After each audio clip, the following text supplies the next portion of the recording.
Hi everybody, welcome back to my YouTube channel. I did a video all about getting past the gatekeeper and building a relationship with the gatekeeper recently, but I was sneaky and I left out the final tip.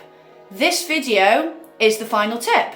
So it's all about how to be resilient as a recruitment consultant, and these are my top 5 tips. These tips won't just help you with getting past the gatekeeper and dealing with that type of conversation. This is going to help you learn to build resilience in your job as a whole, basically. And resilience, let's be honest, it's really important as a recruitment consultant because you are going to have ups and downs. There are going to be days where, let's be honest, they're shit. You get loads of rejection. One thing I want to highlight is that resilience is something that you grow over time in this job. I don't want any of you newbies who are in your first 6 to 12 months of the role panicking because you feel that you haven't got any resilience in your job. That is okay because you are new to the industry. And look, even when I was 7, 8 years into being a recruitment consultant, there were still things that tested my resilience. So these tips will not only help you early in your career, but they're going to help you continually build up the resilience over time. Tip 1, make sure that you know your stuff. Now, I don't want you to panic, especially you newbies watching. Oh my God, I don't know anything about the area I recruit for yet. You're never going to be an expert to the lengths that your candidates are and your clients in your chosen area of recruitment. I'm not just talking about that. I am talking about you knowing your stuff about recruitment. Clients use us and candidates use us because we are the experts in our industry. Whether we are fairly new to recruitment or we're 10, 11 years in, we have more knowledge than our candidates and clients in the recruitment world, and we need to show that we know our stuff. Resilience builds confidence. Having knowledge in something helps you grow in confidence. Confidence breeds resilience, and that is what I want you to think about with this. So even when a knockback happens, which is out of your control a lot of the time, guys, it's easier to pick yourself back up from it. In terms of the recruitment world and knowing your stuff, make sure that if you're receiving training, that you are really taking it on board. You are making sure that you're present in those sessions, you're making notes, you're looking over your notes, and most importantly, you're making the effort to embed that knowledge in the day-to-day of your work. That will then naturally feed into your clients and candidates, and you will be their trusted partner. In terms of knowing your stuff around your chosen area that you recruit for, that is also going to take time, guys. And like I said, you're never going to know as much as your clients and candidates. But you might want to put a bit of time into, when you're speaking to candidates, being really inquisitive around what they do, which you should be doing anyway. Remembering these things, making notes, looking over your note. There could be websites that are very relative to your industry, that post a lot of stuff, magazines. Start reading into a few of these things because that is going to help your knowledge. Tip number 2, take control of your mindset.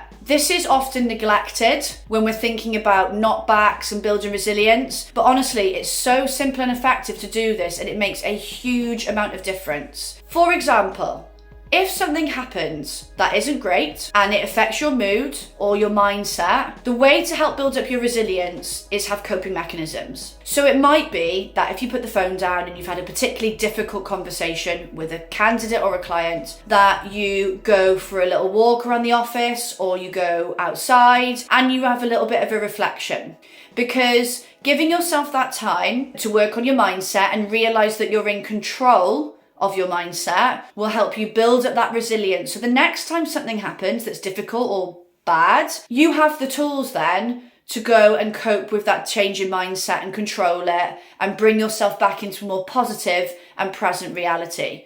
In turn, this is all going to help you deal with the knockbacks a lot better. You'll have tried and tested coping mechanisms. For some people, it's writing down what's just happened, reading it back, making sure that you're not catastrophizing. For some people, it's just having a chat with the person next to you, or if you're working from home, giving somebody a quick ring. Sharing these experiences can really, really help you build up that resilience to difficult and sometimes really shitty situations. Tip number 3, I've kind of touched a little bit on this. I talked about remembering things take time. You've got to be patient, guys. Don't expect to be this highly resilient person that can face any knockbacks and push things away and not be bothered, which is probably a bit impossible anyway.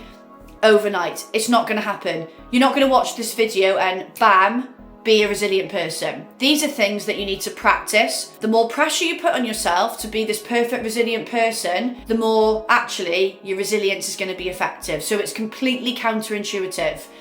Remember that this is going to be a process. You need to grow as a person and you need to experience the different things that help you build up that resilience. You might be new to recruitment and never had a candidate tell you that they've already been put forward for that job by another agency. So how would you be able to practice dealing with that unless you've experienced it? When I talk about being patient, in terms of rejection, which is often why we feel we need resilience is to cope with it, you are going to get a lot of rejection. You could get a client not agree to work with you for a year. So think how many times you get the knockbacks. So in building resilience, you've got to be patient and keep trying and be persistent at these things as well. So tip number 4, you've got to work hard, guys. I am not going to sugarcoat it. Recruitment is bloody hard, but that is why I love it. Any of you in this industry should be proud of yourself that you do a job every day that is tough and that most people couldn't last a week in. What that means is though that it takes work ethic and really applying yourself. If you work hard and you keep trying at things and you keep pulling yourself back from knockbacks, you're continuing to learn and develop and grow, and you're making sure that you're experiencing all these different things, your resilience will grow. It's just a natural byproduct of the work you put in. You are not going to build resilience by just kicking back at your desk, letting things come to you and doing half-hearted effort. It's not going to happen. So if an aim of yours is to be resilient in this job, you need to work hard. And look, I'll be honest, if you want to be a successful recruiter, you're going to have to work hard anyway. Final tip. Tip number 5, I'm not keeping one sneakily behind my back today and making you watch another video and giving it all to you in one go. I'm feeling kind. Learn from your mistakes. This is so important. When I train people, I have no problem with people making mistakes. It's natural, it's normal, and that is how you learn. What I find frustrating is when people make mistakes continuously and don't put the effort in to reflect and learn. That's where there's going to be a problem for you in this role, and you're never going to build up your resilience. If you keep experiencing things going wrong, I talked about how you get confidence from having knowledge in something, and then a byproduct of confidence is resilience. This goes back to that. So it all links in. If something happens and you do something wrong, there's no point beating yourself up about it. There are people in recruitment for years and years and years that still make mistakes. I mean, they will be making mistakes. It's what you do with it that counts. And when I train people, that's the one thing I'm looking for is not no mistakes, because of course they're going to make mistakes, but how are they learning from it? And then are they embedding the learning? So, tip I've got for you. This is a little actual bonus tip. If you make a mistake or what you think or are told is a mistake, reflect on it. So you might want to make a note of what happened, and then you want to think about, okay, well, what am I going to do differently next time? What have I learned from this that I can carry forward in my job? And it's not just learning in terms of the technical side of recruitment. I'm talking about what you might have learned from it and how to cope with your mindset or how to adapt your personality in the next call. It could be lots of different things, but by reflecting, and it could even be sitting down with your manager or the trainer you've got who fed you back that feedback or told you made a mistake, learning from what they've told you, learning from their expertise. So we've come to the end of the video. I want to thank you all for watching today. I really appreciate it. Please like, share this video. I really would appreciate it. Add any comments below. Also, don't forget to subscribe and put your notifications on. So every time I load a video, which is going to now be fortnightly, you will get a notification and you can keep on top of your recruitment expertise as soon as these videos are launched. Again, thank you so much for watching, and I will see you on the next video. Bye.